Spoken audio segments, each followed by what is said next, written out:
Bonjour, je suis Dominique Thibault, spécialiste en environnement à la Ville de Trois-Rivières. On est présentement sur le bord du fleuve, près du pont La Violette, au milieu humide éducatif.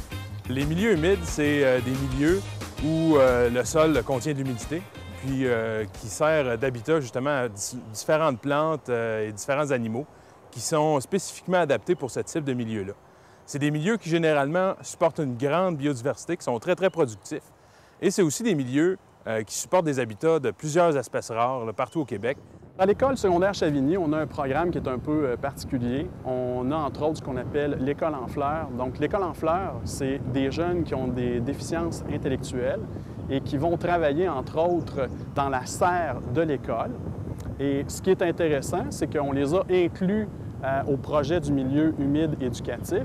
Alors cet hiver, ils ont produit des boutures de saules et aujourd'hui, on en a profité pour planter ces saules-là sur les berges de la Frayère.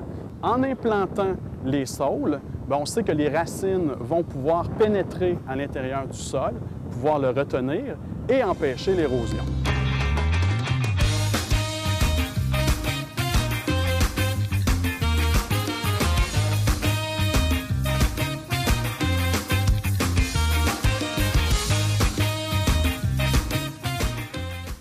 Le lien entre la biodiversité et l'horticulture, ici, dans le programme École en fleurs, c'est vraiment d'apprendre à connaître comment une plante va pousser, comment s'en occuper, combien il existe de variétés et que chaque plante, chaque diversité a son mode d'emploi ou son mode de culture.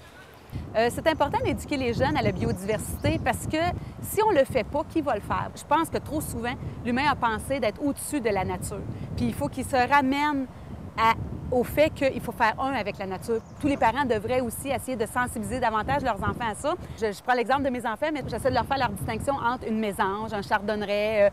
C'est pas que des oiseaux. Donc tout ça, ça se retrouve dans nos jardins et ça se retrouve partout, même en milieu urbain. Donc c'est important, dès le jeune âge, de faire cette sensibilisation-là pour qu'après ça, ils fassent une préservation aussi de l'environnement. Alors, le milieu humide éducatif permet à tout le monde de pouvoir en apprendre davantage sur l'écologie. Des panneaux d'interprétation sont installés à différents endroits et on songe même à une possible visite virtuelle sous peu.